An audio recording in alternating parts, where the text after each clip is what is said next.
Good evening, everybody, and welcome along to the latest and long overdue Rangers Rabble Women's Podcast, where we'll be looking back on the Montrose game, which seemed to take place about 3 weeks ago, because we didn't bother with that before the international break, and obviously the victory against Motherwell on Sunday. And I'm joined by a couple of the usual cohorts. We've got Laura and Car. Unfortunately, Brian's can't be with us tonight. He's too busy earning a few escudos and pesetas for his trip to Portugal tomorrow and on to Spain on Thursday. So, ladies, good evening. Laura, how are you? I'm all right, thanks. How are you?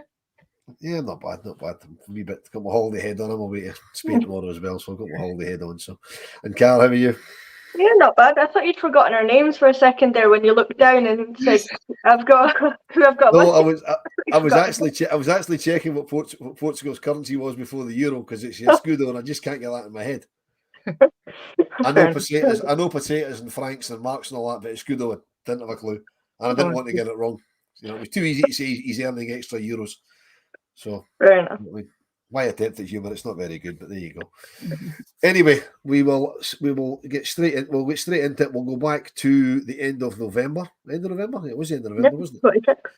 26th of November, when we played Montrose at Broadwood, and the Rangers team that day, because Brian normally leads out the teams, so I'll do it. The team that day was Fife, McLaughlin, Medag, Docherty, McCleary, Bance, McLean, Macaulay, Rowe, Howitt, and Hardy. And I can't remember, were you both at that game? I think you were. Yeah, we were there. Okay. Right, go on and Car, tell us about it. It's not a bad game, to be fair. Scored a few goals. Sarah Ewens and Rachel Rowe got their first goals for Rangers. Leslie Arnott came back with a bang and scored a very good goal. Probably should have scored about 14, but their keeper had a blinder, and the post and crossbar just would deny everybody that had a shot, including Rachel, McLaughlin, and Nick.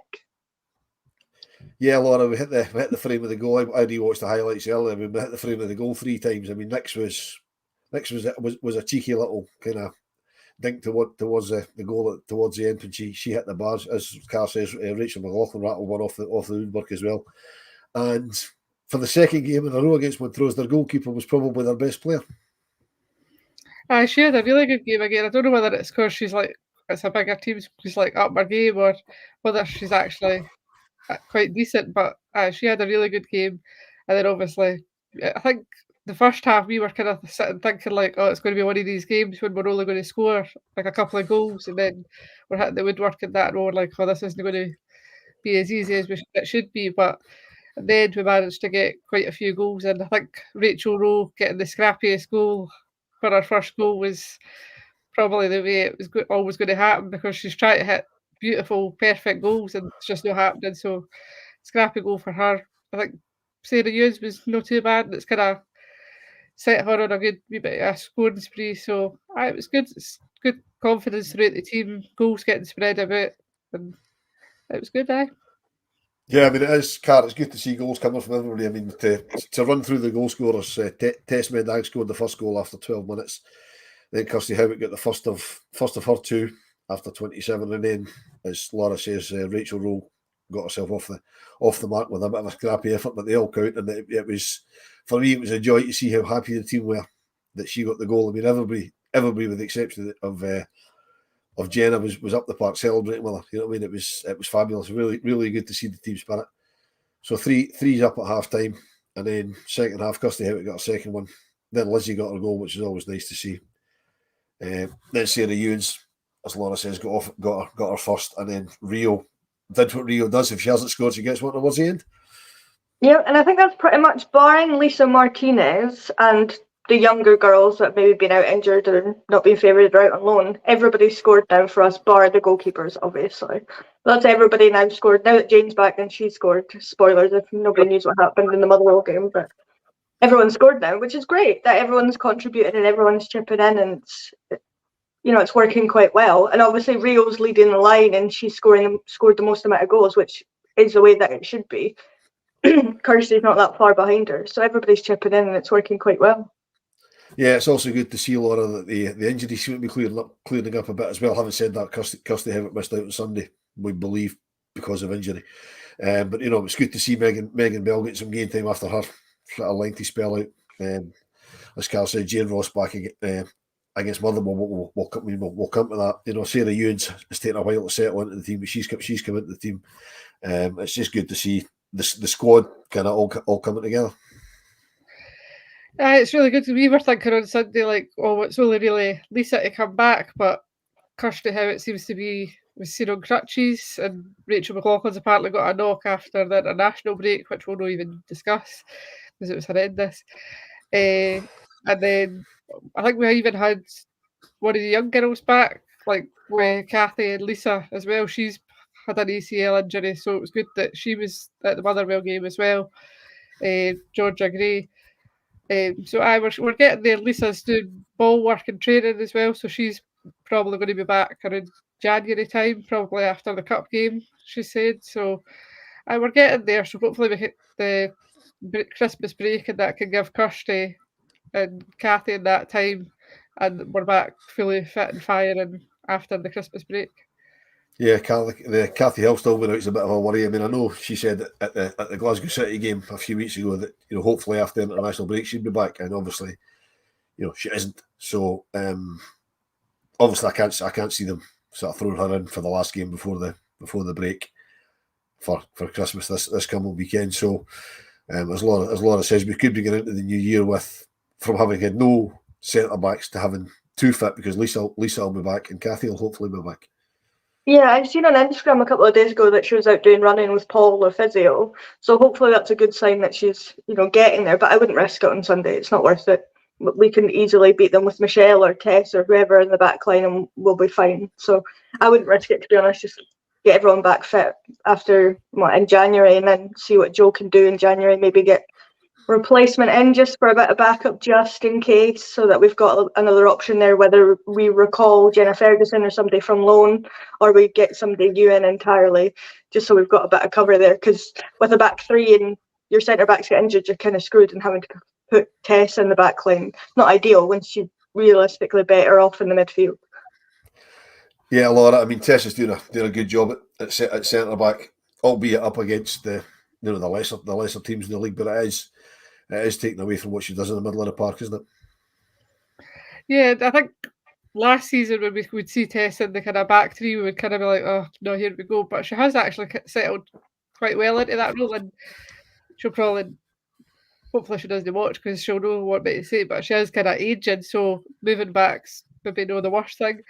But Libby Bances came in and kind of made that shut her own, I would say, and besides either Chelsea or Kirsty McLean, so she's doing a really good job, and obviously helping to kind of cover and do the kind of Tess role at that kind of sixth position. So as much as we want Tess back in the midfield, she is doing a good job covering, but you'd rather have a natural centre back in that back three, and it lets obviously Nick and Rachel or Michelle, who's kind of filling in for Rachel, push up and give us that extra attack options.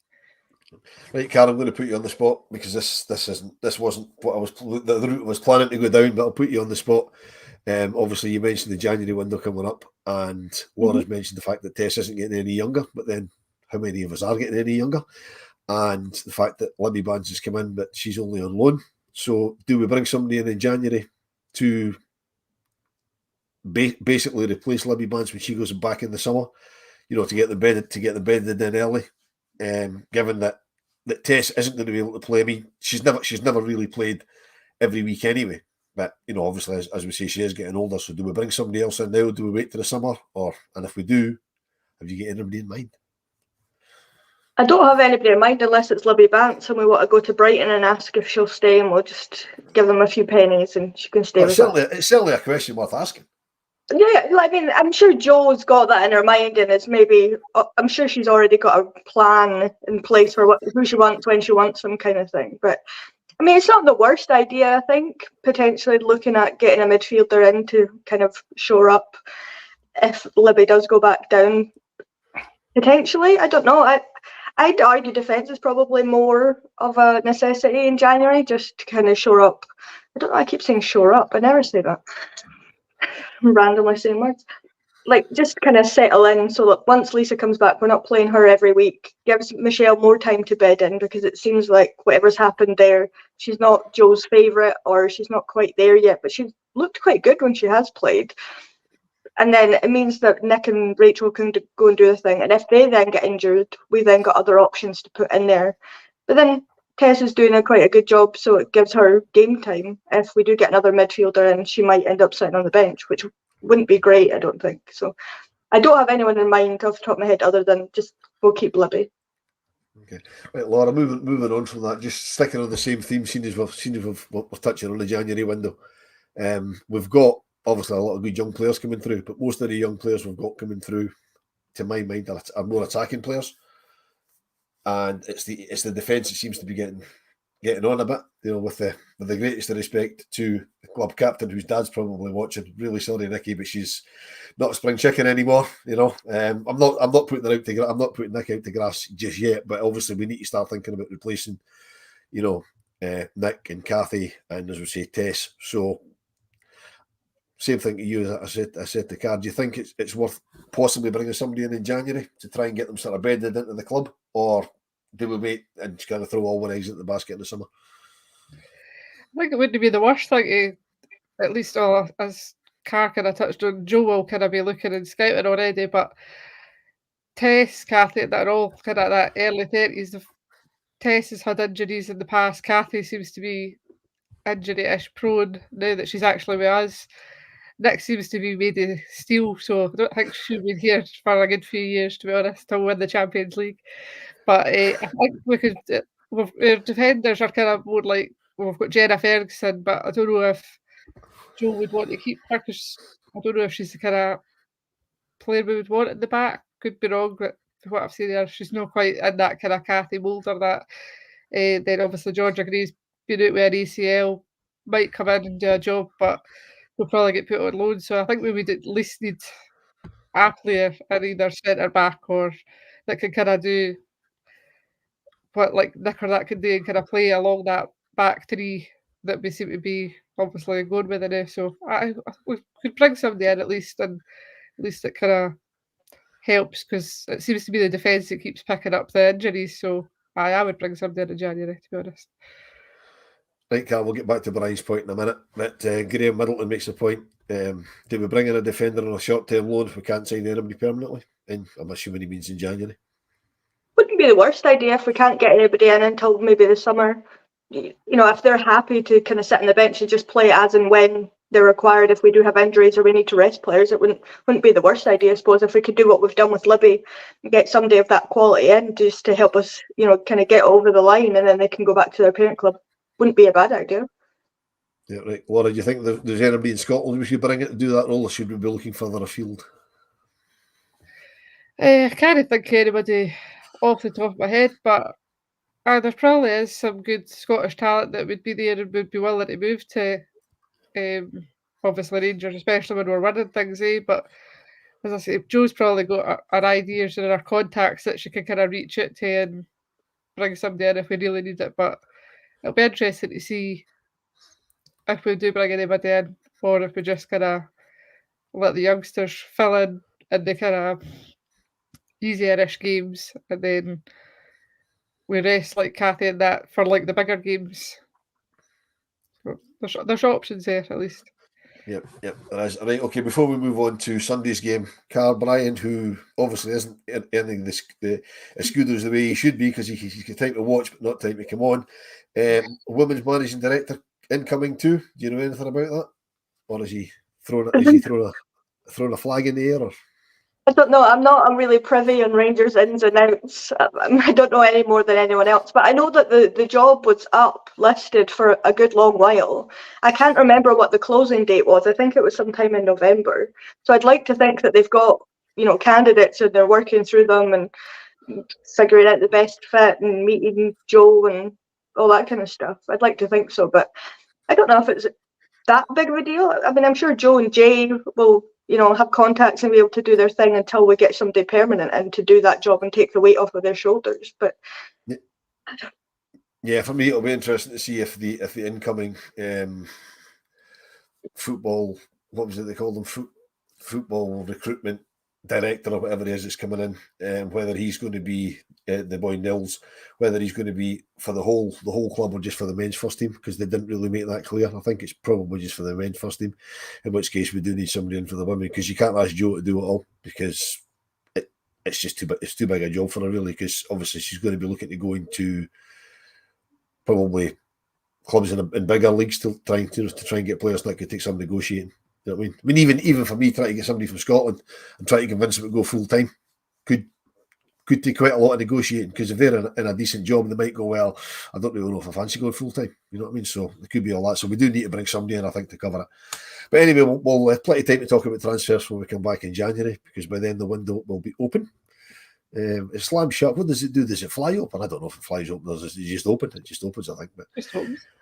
Anyway, on Sunday past there on the 10th of December, we had Motherwell at K Park in East Kilbride, which I watched on the television because I couldn't justify going down after being down on Saturday for the men's game. I thought the TV coverage wasn't great. Maybe just me. I just didn't think the BBC's coverage of it was particularly great from the gantry that they've got at K Park. It looks like they should be set up at K Park, to be honest. But the camera work wasn't particularly good. I don't think. Maybe just me. Maybe I'm just too used to Sky and all the cameras and stuff like that. But I don't think the coverage was great. But you can watch it anyway. The team was Fife, Docherty, Medag, Coulson, Arnott, Cornett, Bance, Macaulay, McLean, Hardy, and Ewins. And it was lovely to see on the bench a certain Jane Ross in the squad. Carr, as chairperson of the Jane Ross Appreciation Society, tell me how happy you were to see Jane on the bench. I think that's a joint title between me and Laura. I think we're both kind of joint top ranks of the Jane Ross Appreciation Society. But we were so buzzing. As soon as we saw the name and she came out to warm up, we were just so buzzing because we didn't expect it. She said she'd be back soon, but we never thought it'd be Motherwell. I thought maybe it'd be Hamilton. Maybe they'd wait until January to see where she was. But Jane's probably the type of player that's been in Joe's ear going, I'm fine, play me, it's fine. I'll be absolutely fine. And she clearly was. She's, no problem running, no problem scoring, no problem doing what Jane does. And it's great to see that she basically first touch of the ball scores a goal. And that's what you want. You don't want her to go a few games playing and not scoring, and then it maybe gets into her head a wee bit. So it's just good to see her back because she's so good. So she's definitely going to add to her forward line. Yep. Okay. So the joint chairperson of the Jane Ross Appreciation Society, how happy were you to see her on the bench? Yeah, we were very happy. Carr was like, "This is the most buzzing you've been for ages." Genuinely did say that. It's a lie, but I was really happy to see her back. And I think the best thing was when we seen her actually coming on, and the cheer that she got when she came on. All the players were like applauding her coming on.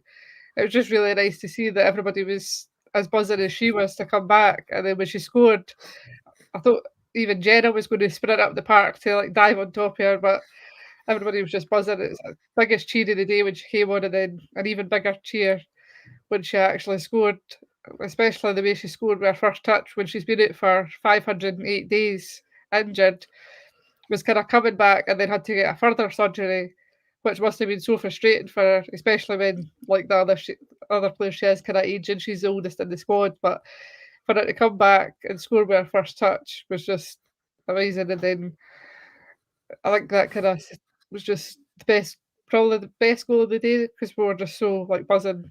And I think Carr had kind of said like that would just be fitting if she was just the one that scored in the second half, and then Rio had to get her goal because that's just what Rio does.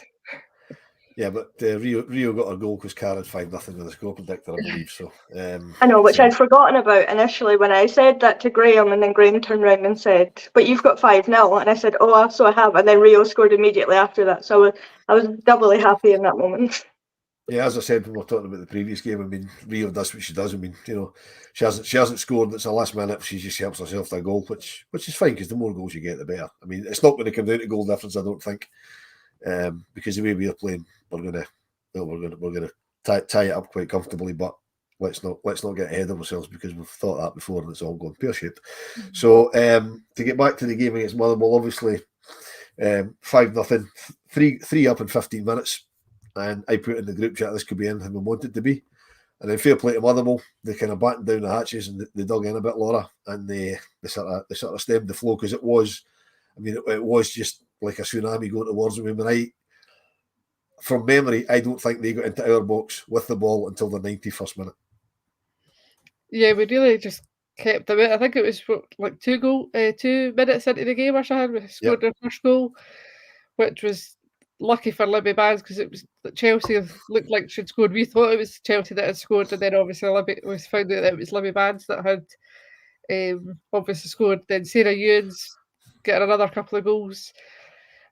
Her second was beautiful, just a ball over the top for Kirsty McLean, and she just gets on the end of it and sticks it away. It was just brilliant football that we were playing, just picking at goals, and we probably should have had more, but then I think as you say, the way they kind of battened down the hatches and just kind of sat in, we still kind of seem to struggle a wee bit breaking that down a wee bit, and I think that's why the score was a bit lower, but plenty of good goals. Jane Ross back, not much to complain about really. I think even Jo in her interview after the game was quite happy with just the 7. Well, she probably wanted more goals, but she seemed quite happy with the way things had went, the way we'd played and everything. So it was a good day all round.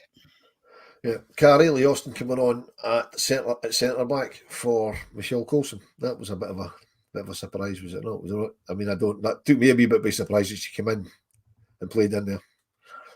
Yeah, it was unusual, but then we didn't really have any other options, with Rachel being on the sideline, not in the squad, Kathy are injured, Tess had been on, and Michelle had been in that position, and they were kind of switching around, and when the sub happened, I guess they had to put someone in there, and she did a really good job, to be fair to her. She's really grown into being a professional footballer. Like, since the first game that she played for us, as full time, she's really developed really well. She can do it all, getting down the line, good balls in, can put a tackle in, no problems at all. So, it worked out quite well for her. Yeah, what disappointed me about the substitutions, Laura, the substitutions were, it's good use of the squad. I'd quite like to have seen Lizzie still on the park when Jane came on, because the two of them, previously had a good relationship. It would be very nice to see, what they could have done. Obviously there's more time for that in the games coming up, but it would be quite nice to kind of roll back the years, if you like, see Lizzie throwing balls in for Jane. Jane would probably ended up with a hat trick if Lizzie was still in, to be honest. The relationship they've got in the park, it's like they must be telepathic. Like, Jane always just gets on the end of wherever Lizzie's putting the ball. So it's going to be really good to watch that, and the two of them gel together again. And obviously Lizzie got an assist for the Sarah Ewens first goal. So if Jane's back in as well, there's going to be a lot of teamwork with they two again, and it's good that we can kind of switch up partnerships. Like, obviously if Kirsty Howitt's out, then Jane Ross can be in, and obviously Lizzie and Jane know each other inside it and that. So there's plenty of options, which keeps it fresh and makes it more difficult for the opponents to kind of know what's going to happen, who's going to be playing, and what kind of link up there's going to be. So yep, very exciting.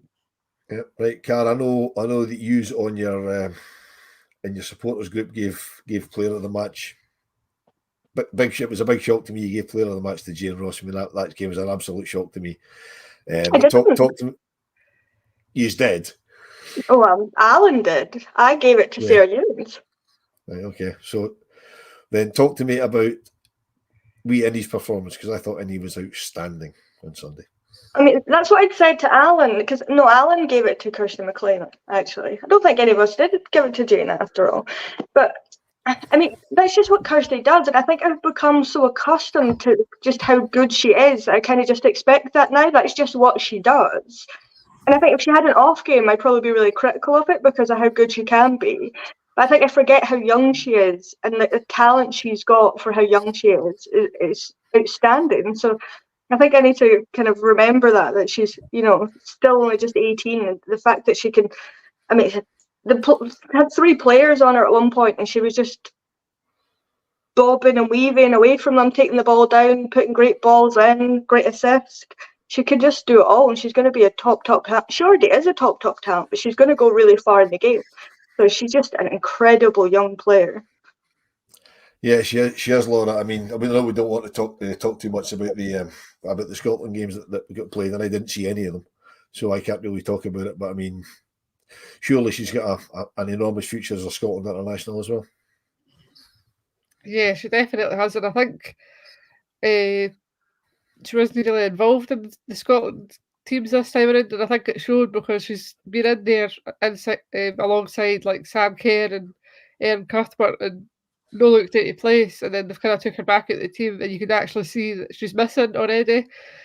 So I think she's going to be the future in the middle of the Scotland team, and well, if Pedro kind of realises that the young players are the kind of future of the team, but he certainly realised how good she is for other games, so hopefully she is in there. On the Jane Ross thing, it was the supporters group Twitter that gave kind of voted, but I think it was more a sentimental thing than anything else. I think Kirsty McLean should have won it. If it was any other week, she probably would have. But I think everybody was a bit buzzing that Jane was back and was sentimental, letting their hearts vote rather than their heads, to be honest. But I knew I saw it somewhere. I was having a look there and I couldn't find it, but I couldn't remember if it was a Twitter group or if it was on Facebook. I knew it was somewhere on there that it was given to Jane Ross, so I just blamed the two of you for it. So there you go.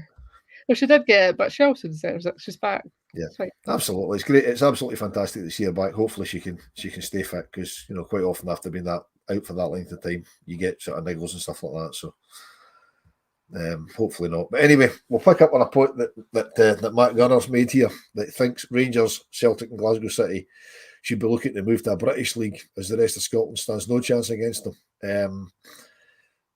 To a degree, I don't particularly agree with moving to the British leagues. I don't think that'll happen, because the English league don't really need any more teams in it, because they seem to be doing okay the way they are. But Carl, the rest of Scotland standing no chance against. At the moment, I think that's true, but I also think that they're getting better, shall we say? I mean, there's Montrose. Looked an awful lot better the last time when we played them than they did the first time we played them. So they're certainly. I mean, they're getting results now. They beat Dundee United at the weekend, if I remember correctly, which would have been unthinkable 3 or 4 months ago. Hearts getting draws with Celtic and Glasgow City and the likes of that. So there is teams sort of taking points. Fortunately, nobody really taking points off us, which is what we want. So the league is getting stronger. But what do we need to do? I mean, would that be an option? The big three going to a British league, would that help the women's game in Scotland? No, it wouldn't, because you need to invest in the women's league here first before even thinking about doing that. And realistically, we'd join this league and we'd get thumped every week, because we do not have the investment that teams in England, even like the championship level of England, some teams have compared to what we have. And yes, obviously we're so far above the other teams in the league, but that's only because of the investment that's been made into our teams. And I don't think that'd be a good idea to remove us from. It's this age-old thing that Rangers men and Celtic men should move to a different league, and we should just leave Scottish football behind because no one will ever catch them, kind of thing. But if you put investment into it, then it will get better for everyone, and everyone will reap the rewards, which should be happening, rather than just looking at, we should just nip off somewhere else, start our own thing because no one's going to catch us. There's so many good players in this league that do kind of get outshined by a lot of our players, Celtic players and City players. But the SWPL and BBC and all that are trying to highlight that. They have a highlight show. They're doing things around it to try and take notice of that.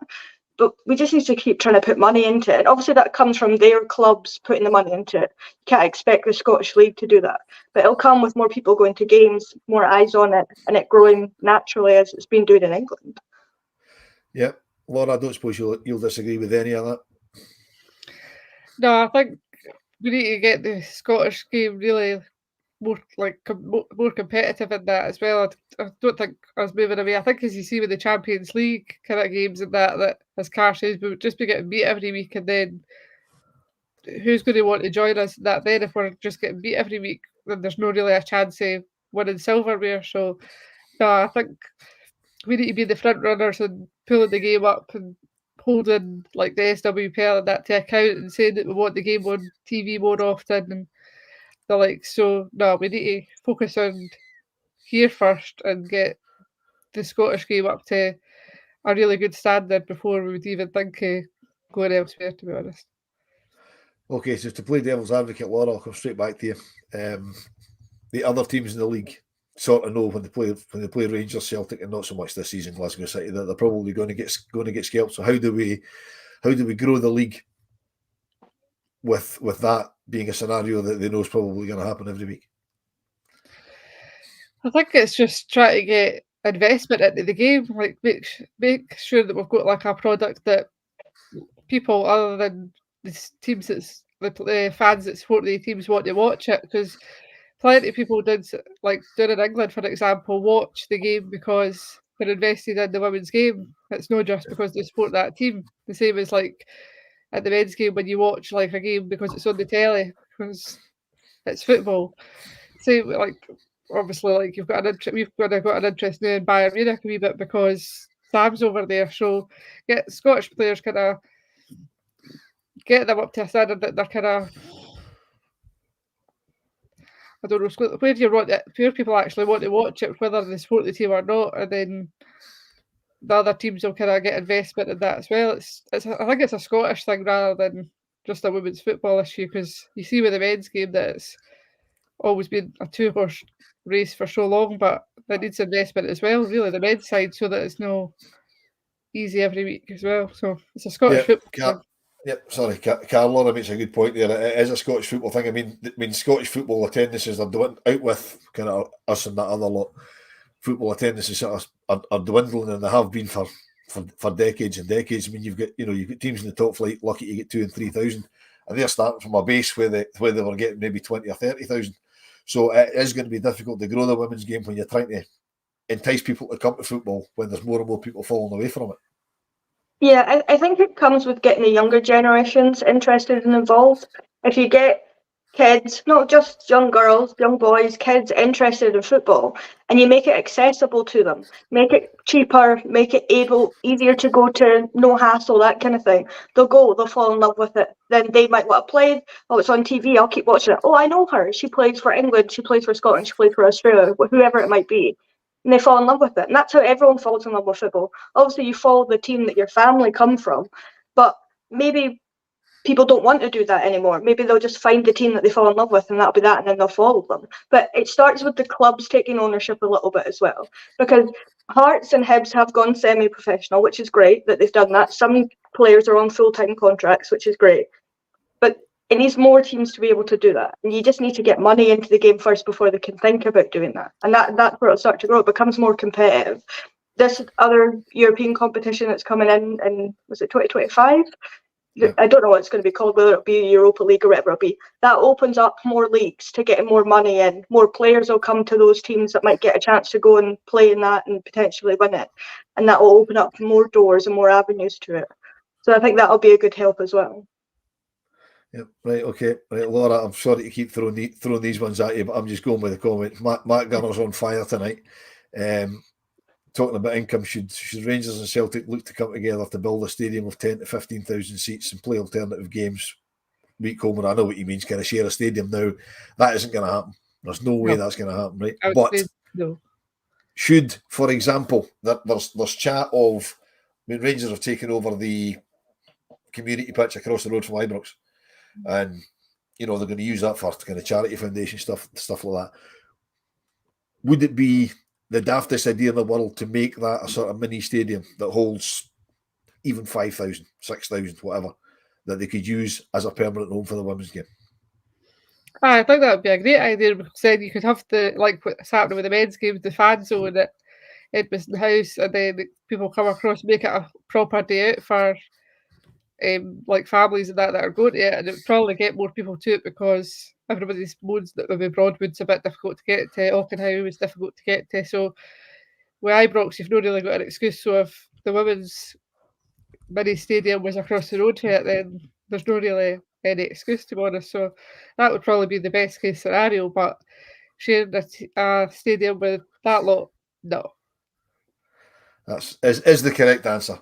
So Carl, while we're on this subject, we did play for a while, okay, before we went professional at Tinto Park, which is just up the road from Ibrox, and the crowds weren't great at Tinto Park. So would having a purpose-built stadium that close to Ibrox make that much difference? I don't know. I don't know, because people make excuses, but then you hand them something and they still don't turn up. When we played the game at Ibrox against Hibs, people bought tickets. There was supposed to be, loads of people at it, and then people didn't show up. So I think it's down to people wanting to watch it first and foremost. Making it more accessible helps. You get more people to go that maybe found it a bit difficult but want to go. And then you maybe get more people through the door on the back of that, I've been, it was quite good, I'll keep going back kind of thing. But I think we do need our own home. I think that would help as well, having somewhere that people kind of relate to and think that, yeah, this is it, this is where our house is kind of thing. I think that would help more so for the regulars that go every week that love it. Broadwood to me doesn't feel like home. To me it's very sterile. It doesn't feel like it's, ours kind of thing. So it's not. So it would be nice if we had our own place. I think the issue with New Tinted Park and all that when we weren't pro was they didn't advertise it enough. I would look in 2019 for games and they wouldn't advertise it. You couldn't find tickets, information, any of that kind of stuff. But we've obviously improved a lot since then. Still not great, but we've not improved. We have improved quite a bit since then. We have improved. Sorry, Laura, on you go. Just they've only improved a wee bit. They could still be doing a lot more. Yeah, they could be doing an awful lot better. And I mean, as I think it was Graham put in the comments, there's still too many clashes with the men's game. I mean, this Sunday being a prime example, we'll get on to Sunday's game when we play Hamilton Accies at Broadwood, and it's a 4:00 kickoff. And at the same time as that, the men's team I'll be kicking off the second half of a cup final. I mean, that to me, Laura, that's ludicrous. I mean, the fixture clashes when it's up against a normal game is crazy, but against a cup final, that's ridiculous. Yeah, it's frustrating because obviously it's making people pick and choose who they want to go and whether they want to go watch the cup final or whether they want to go and see the women, and most people are going to want to watch a cup final, really. So it's just kind of, again, the women's team just kind of seems like an afterthought again. And then obviously people were trying to move it to the Saturday, but then they got the women's training session on the Saturday, which again was probably poor planning when they knew that was cup final weekend, because they could have moved it to the Saturday had they not had the training session. So it's just a bit of a cluster of mistakes it seems to be made.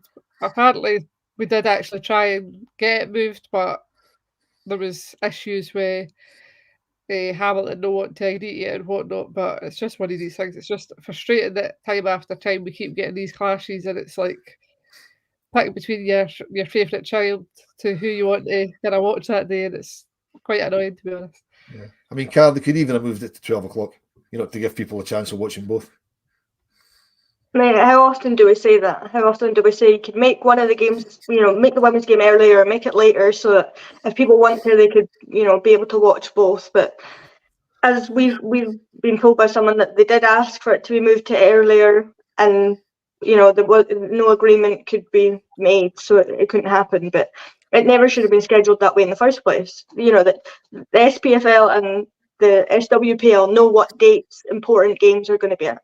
And realistically, there was a high likelihood that Rangers were going to get to the final. So they could have looked at that in advance and said, well, maybe we don't schedule the women's team around the same time that the cup final might be.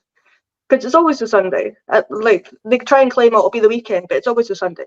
So they could have easily figured that out earlier in advance, but they don't seem to want to do that. And maybe 10 years down the line, that'll be something that happens, but it's not going to happen anytime soon.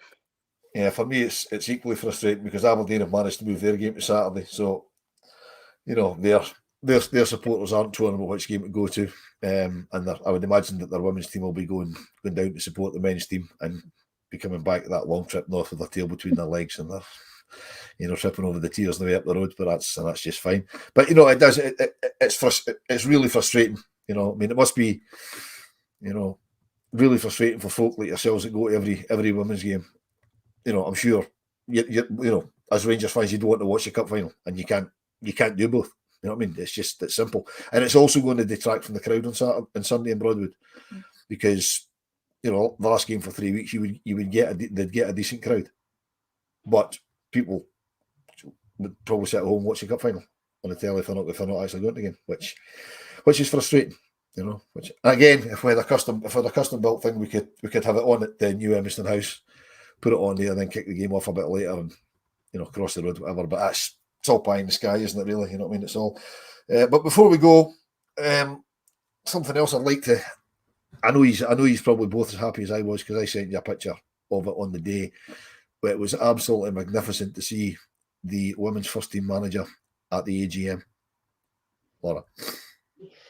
Yeah, it was because from memory, I can't really remember. I think Kamalki ever been at them.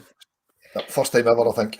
And I don't think Amy really was either. So Joe's obviously kind of got her foot in the door and been like, "I'm coming," whether he's like it or no. And I think she got interviewed, and stuff. So that was good as well. Just a shame that people have all these questions that they would like to ask Joe, and then or ask about like kind of frustrations they've got in that, and they kind of waste their questions in the general sense of the AGM. But no, it was good to see Joe there representing obviously the women's team, and she didn't look out of place either. She looked very professional and deserved her place at that kind of table up top. Yeah, she did. I mean, I was lucky enough, Carl, to be at the AGM, as you're aware, and they did a little question and answer. Nick Thompson did a question and answer, just a brief kind of 10 minutes thing with Joe and Philippe Clement, and fair play to him. It was an equal amount of questions, and okay, Philippe Clement got a bit more kind of answering time, but it was good to see her there. And as Laura says, it's very, very professional in what she did. And I think it would be nice to maybe, they're having all these CEO fans forums. I think it'd be quite nice to get Joe along to one of them. Yeah, I think it'd be nice just in general. Obviously, it's one club. It's all falls under the same thing. All the money goes into the same pot, all that kind of stuff. But it'd be nice, we don't have to have a whole AGM directed around the women's team, but something, just so that people that do have questions for them about women's merchandise, about the women's team, about Joe, about income, all that kind of stuff could go and, get those questions answered. And that is, I get that it's probably not logistically possible, but they could do something like that just to kind of make it seem like they care more about the women's team rather than, it's all under the same umbrella, but none of the questions are ever going to be asked at the AGM about the women's team, because you see the amount of nonsense that's said on Twitter when people ask daft questions enough as it is, and some of the support in the Rangers family don't like the women's team. So if you ask a question about the women's team at the AGM, you're just going to get laughed out. So it probably wouldn't go down too well. So maybe it'd be a good idea to get something like that to happen. No, John, it definitely wasn't me. It was actually the same guy that got thrown out last year for asking a ridiculous question about COVID passports and whether we would be adhering to the law concerning them. It was the same guy. I mean, it worries me with folk like that in our support. But I mean, each to their own and all that. But there's a time and a place. There's a time and a place. And Paul, that would be absolutely magnificent if we could maybe do a Zoom interview with any member of the Rangers women's management team. That would be absolutely tremendous. And if anybody from Rangers is watching, it would be nice to make that happen. But I can't see it because they'd more likely go to an official club media partner, a sort of hat in hand, or a four lads or whatever. Even that would be good because at least we get the insight then. But I mean, going back to the AGM, it was very nice. A couple of folk that did ask questions did welcome Joe to the club. The start of their question was welcome to the club. One guy actually said, if I remember, he says, before I start, I'd like to welcome Mr. Clement and Miss Potter. I'm assuming it's Miss Potter. It might not be, but I'll call you Miss Potter anyway. So that got a little chuckle from Joe herself. So that was quite good. And if he's watching, yes, it is Miss Potter as far as I'm aware. So anyway, one more game before the almost said winter break, the Christmas break. When we come back on the 7th of January, back up in Inverness in the Cup. At the Caledonian Stadium, which will be quite nice. It'll be bloody cold because I don't know if you've been up there, but it's cold. Well, obviously, you're from that neck of the woods, but the Caledonian Stadium, right on the banks of the Murray Firth, just absolutely Baltic. But it'll be good crack. Should be good. Should be a good game of football. But before we go up there, and before the 3-week break, we've got a game on, as I touched on Sunday at 4:00 at Broadwood against Hamilton Accies. Laura, what are you expecting? I think we'll get a good few goals, hopefully maybe 7 or 8. Get real even further up the goal scoring charts, I think. I think Hamilton are really struggling this year, so I could see us taking quite a few goals off them, which, as we keep saying, as long as we get points, we'll no need to worry about goal difference. But if we can get the goal difference up quite a bit, then it's always that kind of cushion. So I think we'll get quite a few goals. Maybe get some of the youngsters on for some game time and that. And I think we should be fairly comfortable. Carl, should we give Hamilton a chance to let them play our loanees against us? No, because I don't think they play their best. I cannot see Mason and Becca playing their absolute best against us. Maybe to try and impress Joe potentially, but I do not see them going full pelt trying to score goals against us. So no chance. I mean, they've already got two of our ex-players, their goalkeeper, who's, doing not too bad, but, obviously not great because they're conceding a lot of goals. But she's doing quite good. So, they can have our ex-players that maybe aren't quite our level, but they can't play our loanees against us, no. No, they can't. I know I was being facetious. So how do you think it's going to go on Sunday? I mean, probably the ideal game to go into a 3-week break, to have, because we can score a few goals, rest maybe some players that if potentially, Rachel's and that and Kirsty are struggling with injuries, that it's not a necessity that they play. I think we'll be all right without them. Michelle and Tess and whoever else will be all right. Maybe get Ailey Austin some more game time. Mia, Laura Berry, give them some, more game time, probably ideal really, and we'll go in top of the league with, plenty of time to rest and enjoy that for the next 3 weeks and enjoy our Christmas being top of the league. We're going to get a score prediction from you. I said 7, so I'll stick with 7, and that's conservative 7 because realistically it might get into double figures. But I'm trying to be nice and not assume that we're going to batter every team that we play. But we should batter every team that we play. Oh, we absolutely should, but I'm trying to be nice. But anyway, on that note, I won't take up any more of anybody else's time because there's Champions League football on it, and I've got an early flight tomorrow morning down to Gatwick on the start of my adventure to Spain. So that's it from us for this year, this calendar year. We will be back, I would imagine, just after the Inverness Cup tie, if we survive Inverness, because it'll be cold. See if we're thawed out by the Monday night. So we'd like to wish you all a very Merry Christmas and a happy New Year when it comes round. Hopefully we're still unbeaten top of the league after a convincing win on Sunday. Laura and Carl, thank you very much indeed, as always. Thank you very much. And we'll see you all in 2024.